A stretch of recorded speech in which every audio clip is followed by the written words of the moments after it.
वनिता आज शाम से ही बहुत उदास थी।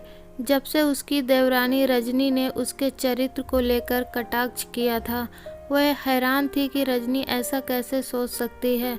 रजत तो मेरा छोटे भाई जैसा है, उसके साथ छी। उसकी आंखों से आंसू बहना रुक ही नहीं रहे थे। सोचते सोचते वह अतीत में खो गई। जब वह शादी होकर इस घर में आई थी, तब रजत सिर्फ 12 साल का था। नई भाभी के आकर्षण में बंधा हुआ उसके इर्द गिर्द ही घूमता रहता था। शर्मीलेपन के कारण बोलता कुछ नहीं, पर कमरे के उसके आसपास चक्कर लगाता रहता। उसके प्यार से बोलने पर धीरे धीरे वह खुलने लगा। फिर उन दोनों में अच्छी दोस्ती हो गई। बनीता अपने भाई को छोड़कर आई थी, जो लगभग इसी उम्र का था, अतः रजत में उसे अपना भाई नजर आता। वह काफी उससे हिल मिल गया। धीरे धीरे वो अपने काम भी उससे कराने लगा। कभी दोपहर में फुर्सत मिलने पर वह उसके साथ लूडो सांप सीढ़ी खेलती, उसके होमवर्क करने में मदद करती। उसकी यूनिफॉर्म, स्कूल बैग, टिफिन सबकी जिम्मेदारी उसने अपने ऊपर ले ली। मम्मी जी उन दोनों का प्यार देख खुश होती। बड़े होने पर भी वह हर ज़रूरत के लिए भाभी को ही आवाज़ लगाता। समय रेत के समान मुट्ठी से फिसलता गया। बीटेक करने के बाद वह एक मल्टीनेशनल कंपनी में अच्छे पद पर कार्य करने लगा। अब समय था उसके लिए लड़की चुनने का, तो यह जिम्मेदारी भी उसके सास ससुर ने उसके ऊपर ही छोड़ दी। बेटा, अपनी जैसी ही संस्कारिक लड़की का चुनाव तुम्हें ही करना है, जो परिवार में तालमेल बिठा सके। उसकी खोज रजनी पर जाकर रुकी।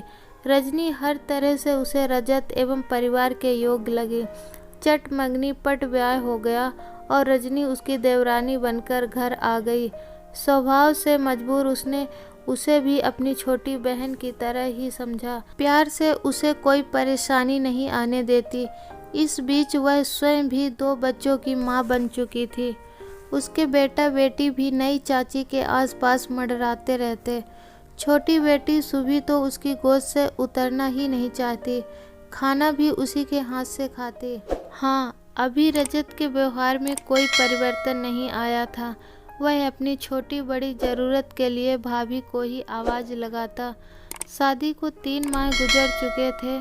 सब कुछ ठीक चल रहा था, किंतु रजनी को अब यह पसंद नहीं था कि रजत अपनी भाभी से किसी काम के लिए बोले। बरसों की पुरानी आदत को बदलने में समय लगेगा, वह रजनी को समझाता, किंतु वह मन ही मन में कुढ़ने लगी। धीरे धीरे वह वनिता को रोकने लगी कि आप क्यों रजत का काम करती हो। वनिता अचंभित रह गई यह सुनकर।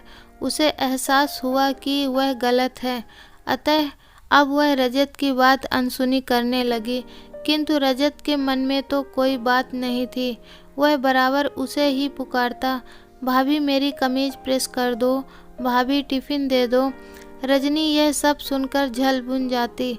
अब उसके दिमाग में शक का कीड़ा अपना फन उठाने लगा। कहीं इन दोनों के बीच कोई नाजायज संबंध तो नहीं। इसी प्रतिक्रिया स्वरूप आज उसने बनीता पर रजत से उसके संबंध को लेकर कटाक्ष किया। सने सने रजनी कुछ भी बोलने से बाज नहीं आती। रजत के समझाने का भी कोई असर उस पर नहीं होता। आखिर उसके ससुर ने रोज रोज के इन तमाशों को खत्म करते हुए रजत को अलग घर लेकर रहने को बोल दिया। वे अलग फ्लैट में रहने चले गए। अब पूरी गृहस्थी के काम का बोझ, अकेलापन उसे अखरने लगा। अभी तक इतना काम नहीं किया था, ना ही काम का कुछ अनुभव था।